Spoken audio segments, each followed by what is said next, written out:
What's up, guys? How you guys doing today? I hope everyone is doing fantastic. As you can see, I'm doing wonderful today. After the humiliation yesterday that Brighton gave it to Chelsea, and I'm doing great. I'm doing great. It's a life, it's part of the game. But today we're gonna just talk about the Premier League and La Liga because the two of the biggest club in the world that are going to face each other on Wednesday in the Champions League playoff second leg played today. Manchester City against Newcastle and Real Madrid against Osasuna. I mean, both of them played, and one looked like more ready going to the second leg than the other. And one of them are totally losing even the title race in the domestic league. But we're gonna try to address that all in the video. Anyway, hey, if you guys had a great time in the Valentine Day, let me know what did the Valentine save you from? The Chelsea humiliation, or just spending great time with your loved one. And of course, I'm interested. Comment below. So anyway, without wasting any time, we're gonna just jump into the Premier League. Yes, because this channel is still a Premier League channel, right? Because we are Chelsea fan, and of course we follow our Premier League team in the Champions League or Europa or like a Conference League, and of course some French team. But most of our video are on the Premier League, especially Chelsea. But hey, today Pep Guardiola kept a clean sheet. A clean sheet. Wow. I mean, when was the last time Man City played without conceding a goal? More than 20 games ago. But today, they kept a clean sheet. And one of the recruit of the winter window transfer scored hat-trick, Omar Marmoush. Hat-trick in first 30 minutes. Anderson did another assist. I mean, hey, it's Anderson, right? Anderson is Anderson. I'm saying Anderson, But yeah, we're gonna just try to address how does goal come about and how Man City managed to keep Newcastle silent, because we know Newcastle is a team is really tough to play against. Tonali, they have a Guimaraes on those midfield. It's really hard to play that team. But Man City kept a clean sheet against them, beating them 4-0. I mean, we're gonna try to see. Maybe this lineup should be the team that should start against Real Madrid in the second leg, because in the first leg, some of these guys did not start. Kozanov did not start. Rico Lewis did not start, and of course, Omar Marmoush, the hat-trick boy, did not start the game. Ilkay Gundogan did not start. Maybe this is the team he should start, right? He played with 4-2-3-1. With against Real Madrid, he played 4-1-4-1. Which is surprising. But hey, Johnston, Kozanov, and Rico Lewis and Joe Govjo was the back four, and of course Ilkay Gundogan and Nico Gonzalez. Nico Gonzalez is another recruit they had this year. Maybe there is just some type of work in there, right? Because Nico Gonzalez did not play against Real Madrid. He's a Barcelona La Masia graduate. He went to Porto. They bought him for 60 million euro. I mean, I don't think he worth that. But he's a holding mid, which what Man City is lacking. And today we saw his impact on the game. The recuperation he was doing in the midfield. He was cleaning up everywhere. Because let's be honest, Newcastle is not an easy team to play. They are not at all. His aggressivity, he has some type of similarity with Rodri. He's not as technical as Rodri, but he is as physical as Rodri. He do the same type of running that Rodri do in the game. He bring that stability in the midfield for Man City.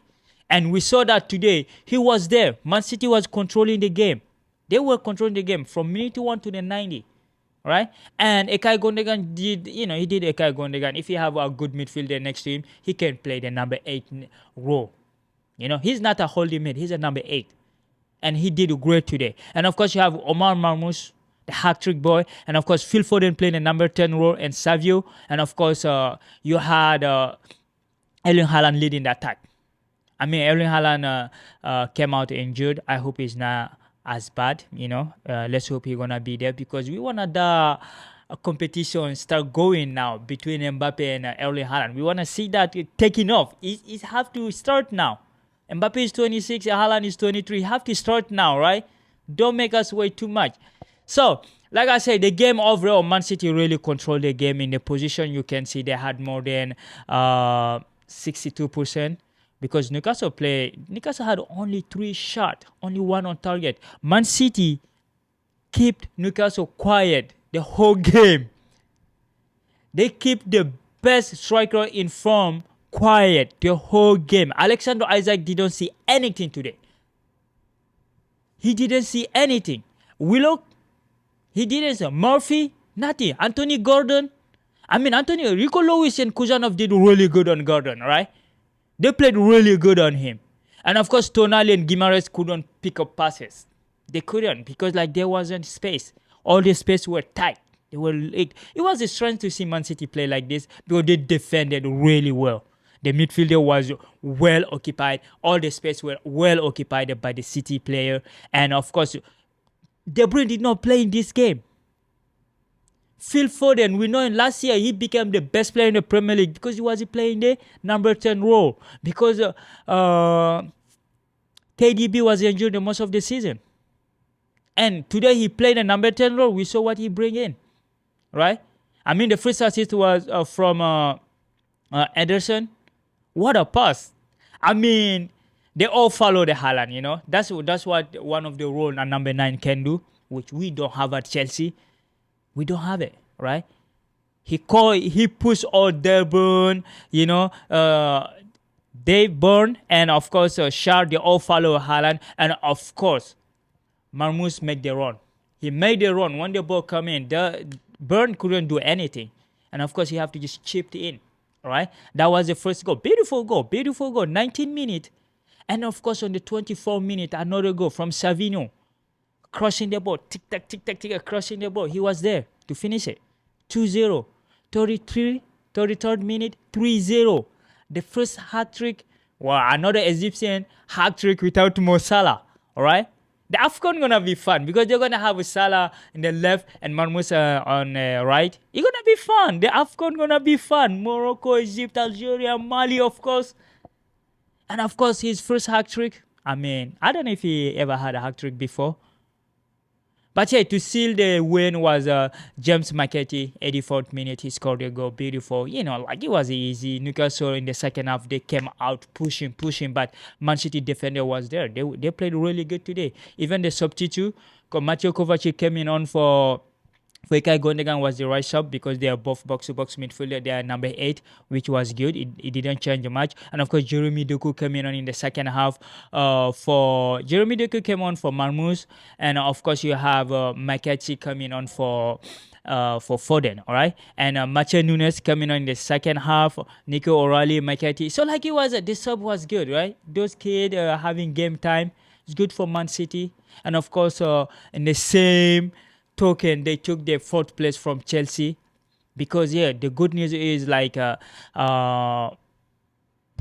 Nottingham Forest lost to Fulham, right? Arsenal won 2-0. It wasn't easy, but they won without a number 9. Mikel Merino did really good in the game because Mikel Merino came in the second half, changed everything, right? They won the game 2-0.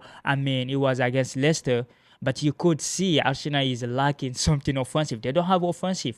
They don't have any attacking player. No Martinelli, no Saka, no Havertz, no Jesus. They're playing with Sterling now. Sterling's supposed to be a super sub for them. But now they don't have choice. They have to play midfielder as a striker. But they won it. But I don't think they will be able to play against a big team winning it like this.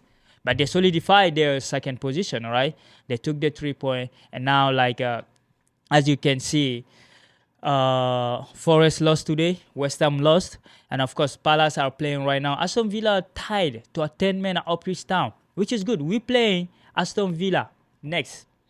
At this point Chelsea is just struggling, but Bournemouth passed. Now Chelsea is sitting in the 6th position. We're in the 6th position.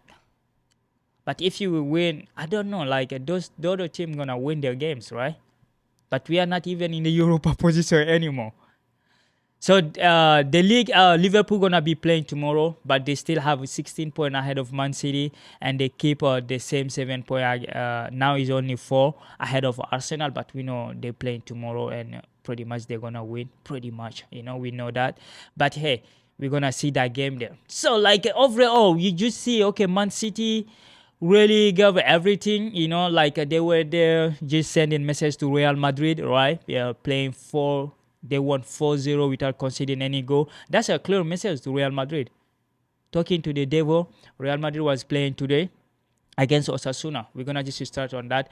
But like I said, let's just hope Man City, Erling Haaland injury, let's hope it's not that bad for them, because the Premier League, we need a strong representation in the Champions League, right? We need Man City there, Liverpool, we know they're good. But I know Aston Villa, they're gonna be out in the next round. If you cannot beat a team with 10 men, you have nothing to do in the Champions League, right? And we know Arsenal are struggling; they don't have a striker. Pretty much, they're gonna be out in the second in the next round, right? Because the Champions League gonna come, their player won't be back, and we don't know who they're playing, and there is a higher chance they're gonna play a really tough team, right? So we need Man City. Liverpool will be the only viable candidate for Premier League this year. So we will see what they're gonna do at the Santiago Bernabeu, because Bernabeu, doesn't matter how they play. Real Madrid, if they have to win, they're a big game player. They're a big game team. They know how to show up in the most important games. So today they were playing against Osasuna. I mean, they're gonna just give us another scandalous refereeing problem, because today in Spain, the first 4 games, everyone got red card. In Leganes got red card, Girona got red card, Real Madrid got red card, and Atletico Madrid had the chance to come in and win this game against Celta Vigo easy, but in the 6th minute, they managed to get a red card. The number 8. I don't know what's wrong with a player this day, but you playing in the midfielder, you don't need to do that. It's 7 minutes in the game. Why would you take a red card? Now they're playing 0-0. They're gonna play the whole game with 10 men, the whole freaking game. And Real Madrid fumble the ball, but maybe Atletico won't take it. Atletico, because they have to play the whole game in 10 men, we know. But if they win, they're going to take the lead. Maybe this is just good operation for Barcelona, because Barcelona will be playing Monday. Barca just have to win, and then they're going to get back their lead. They're going to be top of La Liga again. Because Real Madrid, Atletico Madrid, Barcelona, they just do it. It's a 3-horse race where everyone says, oh yeah, you can take it. No, I can take it. No, you take it. They're respecting each other this year, which is rare in Spain. Let's come back to the Real Madrid game, because I know there will be a lot of controversial again. Because since Real Madrid sent that letter to La Liga Federation, or the Spanish Federation, or to the Justice, a lot of things is not going in their way. Against Atletico, that penalty was really soft, and they be having a lot of trouble now with the ref. And today, Jude Bellingham got a red card in the 39th minute, while Real Madrid was leading. Real Madrid could go on, win this game easy. But Jude Bellingham was talking too much. According to the Marca, or the Real Madrid TV, he tell to the reporter, the only thing he said was, if this foul was foul, then the other one was penalty, right? Because in the first 10-15 minutes, Real Madrid could claim having some penalty, but it wasn't. Vini Junior, the dude didn't touch him. It was on the line. It was even outside the line, right? And he didn't even touch him. It was too soft. And the handball they were calling, the defender jumped. His hand was high, but when he came back, his hand was here. So there is no way. It's natural. You cannot take your hand. If your hand is loose like this, then it would be penalty. But it wasn't. His hand was on his arm was against his chest. So that wasn't a penalty. So Jude Bellingham still keep arguing about it. And the ref, we don't know, it will be word against word. But with the technology today, I think they're gonna read his lips to say to tell us what they were talking about, because they were chill. They were just walking back and stuff. Modric was talking to him. He's the captain. Now he's only the captain allowed to talk to the ref. And Jude Bellingham was talking to him. And the ref was even going back, and then I think he said something they didn't like. He just come back and then give him straight red card. Straight red card. So we need this audio to be released, because this is ridiculous. If he just say, if this foul was foul, the other one is penalty. If that's the only thing he said, that doesn't warrant a red card. Maybe yellow card, maybe, because you don't argue with the ref. You are not a captain, all right? But hey, I think they're going to have a lot of talk talking point now because Florentino Perez and the 600 million fan they have on Instagram, Facebook, and so they're gonna start barking at us everywhere. But yeah, we're gonna just go through. But overall, the game at the end, I don't think the 1 point is that bad, because Atletico got red card. They're playing right now. It's still 0-0. But hey, Kylian Mbappe first goal in the 15 minute was beautiful goal. Valverde playing as a right back, good cross in, and Mbappe now he's a proper number 9. And Kylian Mbappe is a proper number 9 now. Now I think the only discussion we have is for the national team. Him and Ousmane Dembele, how they gonna do it? Because Ousmane Dembele is playing as a number 9 at PSG too, and they both are doing great. They are the two top European top scorer in 2025. We don't know what's gonna happen there. But Mbappe scored beautiful goal, and from that, after the red card, because they score, and then Real Madrid they were controlling the game until the 39th minute when Jude Bellingham was sent off, right? So Real Madrid overall, the midfield, I mean, I don't know if you see this is encouraging because they didn't take a 2 or 3 goal. Usually they concede like 2 goals per game, but today they did not. They got a red card. They played the whole second half with 10 men. And Chouameni, Asensio, and Ferran Garcia and Valverde. Solid performance from them. Of course, you have Luka Modric, Camavinga, and Brian Judge that finished the game. And of course, Kylian Mbappe and Vinicius Junior play at the top. I didn't understand why Rodrigo didn't play today because it's kind of, I say, okay, why Rodrigo didn't play, right? Maybe he's injured or something, but he came in the second half. He came in the second half for Brian Judge, but they were playing with 10 men, right? Not enough impact, but the pressure was there. And even in the 84th minute, Kylian Mbappe could score a goal. 84th minute, he took the guy with his speed. Boom! Kylian Mbappe is fast.